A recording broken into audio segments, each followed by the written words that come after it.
O leilão ele pode ser de bens imóveis e bens móveis. Pode ser o leilão de um carro ou de um imóvel. Nós tratamos aqui de leilão de imóveis, mas qualquer bem pode ir para leilão, tá? Bem que seja comercializável, né? Vendável e tal. Então, já vi leilão de engradado de cerveja, de litro de gasolina, de vaca, de boi, tem leilão de tudo quanto é coisa aí, de tecido, né, de ar-condicionado, tá? Mas o que interessa para a gente é o leilão de imóveis, que é o que dá lucro, que dá dinheiro e o que a gente trabalha aqui, tá certo? Dá mais lucro, dá mais dinheiro. Outro termo usado é o leiloeiro. O que é leiloeiro? Leiloeiro é a pessoa que auxilia no leilão. Ela que, no Brasil, precisa de um leiloeiro para mandar imóveis a leilão. Então, tem que ser um leiloeiro. Esse leiloeiro ele é registrado na Junta Comercial do Estado. Leiloeiro de São Paulo, na Junta Comercial de São Paulo. Leiloeiro de Minas Gerais, Junta Comercial de Minas Gerais, de Pernambuco, do Rio, na Junta Comercial de cada estado. Então, o leiloeiro, ele é o agente que vai fazer o leilão. Ele tem fé pública, ele é registrado em órgão público e ele submete a regras e leis públicas, então ele tem que obedecer os critérios e tudo mais por lei, senão ele perde até o registro dele como leiloeiro, tem que indenizar as partes, tal. Então é uma figura muito importante, imprescindível, necessária e que não é dispensável no leilão, tá? E o leiloeiro ele é nomeado pelo juiz ou contratado pelo banco, tal. Então, e se você quer saber, por exemplo, se um site, se o leiloeiro é verdadeiro, vai lá no site da Junta Comercial e vê se tem um registro do leiloeiro ali. Se você vai saber que se é fraude ou não aquele leiloeiro, tá? Lance é o valor que você oferece pelo imóvel para arrematar o imóvel. Então, eu dei um lance, o outro dá um lance, e aí tem um lance vencedor, lance de segundo lugar, perdedor. Então, o lance é a oferta que você faz, tá? Então, esse chama lance, tá? Lance. Tem a praça. Praça é o sinônimo de leilão. Praça e leilão é a mesma coisa, tá? Antes tinha uma diferença que praça era de bem imóvel, leilão de bem imóvel, mas desde 2015, com o novo CPC, isso acabou. Leilão é leilão e praça, tem muita gente que usa, o pessoal das antigas ainda usa esse termo praça, né?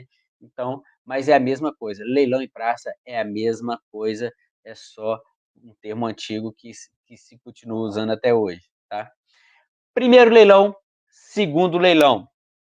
Primeiro leilão, os processos, de acordo com são regrados pelo Código de Processo Civil e a Lei 9.514, tanto leilão judicial quanto extrajudicial, precisa ir 2 vezes a leilão. Então, tem o primeiro leilão e tem o segundo. Toda vez que um bem vai a leilão, são marcados pelo menos 2 leilões. Tem o primeiro leilão.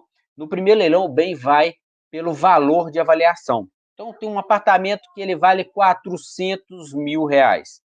Então, no primeiro leilão, ele vai por R$400 mil. No primeiro leilão, ele vai por R$400 mil. No segundo leilão, ele pode ir por um valor diferente. Aí vai mudar de lugar para lugar. Por exemplo, no leilão judicial, ele pode ir por 50% de desconto. E aí o juiz vai estipular esse valor. A grande maioria coloca 50% de desconto, metade do preço, porque o Código de Processo Civil fala isso. Se o juiz não falar nenhum valor, é metade do preço. No leilão extrajudicial, o segundo leilão, o imóvel vai para o valor dívida. Como é isso? Por exemplo, o imóvel foi financiado, né? Por exemplo, esse imóvel vale 400, ele tem uma dívida de 100 mil. Então, no segundo leilão, ele vai para 100 mil. Ele vai para 50. E se a dívida for mais de 400 mil, ele vai por mais de 400 mil. Então, já me perguntaram assim, poxa, eu vi um leilão aqui com o segundo leilão, o imóvel está com valor maior do que o valor de avaliação do primeiro. Como isso? Porque é o extrajudicial.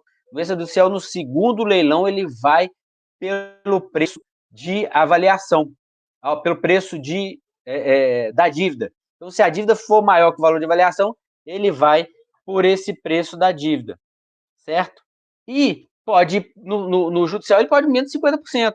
O que o Código de Processo Civil diz é o seguinte, ele diz se o imóvel Se o juiz não estipular valor, é 50%, mas o juiz pode pôr 70% de desconto, ele ir por 30%, e isso com grande frequência, por exemplo, na Justiça do Trabalho de Pernambuco, na Justiça do Trabalho de São Paulo, já é comum ele ir por 30% do valor de avaliação no segundo leilão, e há lugares que é o leilão unificado. Os juízes unificam, por exemplo, na Justiça do Trabalho de São Paulo, unifica o primeiro e o segundo leilão num dia só. Então as pessoas falam, não tem segundo leilão, porque, por exemplo, o juiz segue muito a CLT, e aí a CLT tem algumas regras mais abertas, e o juiz não unifica, em vez de ter o primeiro e o segundo leilão, já faz um só. Isso acontece. E pode ter um terceiro, quarto leilão, se o imóvel não for rematado no segundo, tal. Aí não há previsão, e aí o juiz ou o banco, o que for, eles estipulam do jeito que quiserem, tá? Mas o primeiro e o segundo leilão é regulado por lei, tá bom? E aqui vai um detalhe, a palavra preço vil. O que é preço vil? Preço vil é o imóvel, é o valor do lance abaixo daquele valor mínimo estipulado no edital. Por exemplo, o juiz fala que o valor mínimo é 50% do valor de avaliação do imóvel. Então, se você der, oferecer 40%, é considerado chamado de preço vil e não é aceito. Preço vil é o preço abaixo do valor mínimo de lance. Então, e aí é estipulado de acordo com o que eu falei. O juiz tem as regras dele e no extrajudicial as regras estão em lei, tá bom? Indisponibilidade. Você pode encontrar no edital a palavra, o imóvel tem indisponibilidade. O que é isso?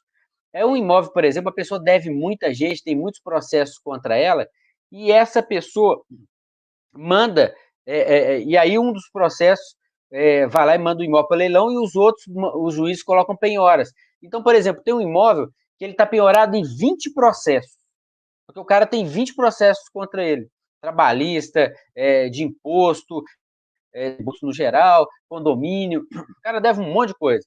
E aí os juízes vão colocando penhora. Aí, de repente, um dos processos anda mais rápido e o imóvel para leilão. Então, ele tem indisponibilidades. Isso não arremata o imóvel com disponibilidades? Não, arremata sim, tá? Você tem que só aprender a tirar as indisponibilidades, que não é uma complexidade, nós não vamos tratar esse tema aqui, mas para você saber que indisponibilidade não é motivo para não arrematar imóvel em leilão. Pelo contrário, tá? Inclusive, os imóveis tornam-se mais atraentes, mais atrativos, quanto mais problemas aparentes ele tem. Eu falo aparente porque não é um problema. É só para quem não sabe, para quem não conhece, e aí acha que é um problema. Ônus. No edital vai vir a palavra ônus. O que é ônus? É dívidas, principalmente dívidas. O edital fala assim, ônus, um tópico sobre ônus. Aí você vai lá, vai ler o tópico e fala as dívidas de IPTU de quem é responsabilidade, a dívida de condomínio de quem é responsabilidade. Então vai ver os ônus, quem responde é o arrematante, é ele não responde. Inclusive, aqui eu já coloco outra palavra que é arrematante. Arrematante é aquele que arremata, aquele que compra o imóvel, aquele que dá o lance, é aquele que adquiriu, né, o lance vencedor. Ele chama arrematante. Então, ele leva o imóvel para ele. O arrematante é outro termo, tá? Então, o arrematante ele tem que verificar os ônus, né? Se ele responde pelo quais ônus ele responde, quais dívidas do imóvel e ele responde, tá? Porque e aí ele vai verificar que lá tem um termo que chama propterrem, que são dívidas ou ônus propterrem, próprio do imóvel. Propterrem parece uma palavra complexa, mas essa é uma palavrazinha bem básica. Você vai ver em todos os editais que você vai aprender no segundo, terceiro edital e pronto. Você vai saber o que é a palavra propterrem, que nada mais é do que dívidas do próprio imóvel. O que é isso, dívida do próprio imóvel? Por exemplo, dívida de condomínio. É dívida que o imóvel gera. Ele gera dívida de condomínio. Ele gera dívida de IPTU. Então, são dívidas do próprio imóvel. Normalmente é condomínio e IPTU. Tá? Imóveis localizados, terreno de marinha, tem foro, né? Mas, basicamente, condomínio e IPTU são dívidas propterrem, tá? Própria do imóvel. Então, você vai ver lá se o arrematante, ele, na seção de ônus, se ele responde pelas dívidas propterrem ou não, tá? Se ele responder, tá lá, o arrematante responde pelas dívidas de condomínio. Se ele não responder, vai estar lá uma outra palavra, que você vai ver muito e que parece complicada, mas depois que você leu o segundo e terceiro edital, também você assimilou que é subrogar. As dívidas de condomínio, vão estar lá no edital assim, as dívidas de condomínio ou as dívidas do próprio terreno subrogam-se no preço. As dívidas de IPTU subrogam-se no preço. O que é isso? Subrogar no preço, o que é o preço? É o valor pago pelo vencedor, pelo lance vencedor, pelo arrematante. O arrematante, ele dá o lance dele vence, e aí ele paga o preço. E ele pagou aquele preço, por exemplo, um imóvel de 300 mil, ele pagou 150 mil. Ele venceu o lance 150 mil, então ele pagou 150 mil. Então esse é o preço. Então dívidas de condomínio e de IPTU vão subrogar-se no preço, ou seja, aquele valor de 150 mil que vai ser usado para pagar o condomínio IPTU. O arrematante não responde. Quando coloca as dívidas próprio terreno subrogam-se no preço, ou as dívidas de condomínio IPTU subrogam-se no preço, porque pode vir falando próprio terreno e pode vir falando dívidas de, falando o nome da dívida, condomínio, IPTU, tá? Então, as dívidas subrogam-se no preço. Quando a IPTU ainda coloca assim, o artigo 130, parágrafo único do CTN, 130, parágrafo único. Quando condomínio, no geral, é 980 do CPC. Então, basicamente é isso. Então, subroga-se, subroga-se é que a dívida vai ser paga pelo valor do lance vencedor por quem pagou. Então, não responde pela dívida, tá?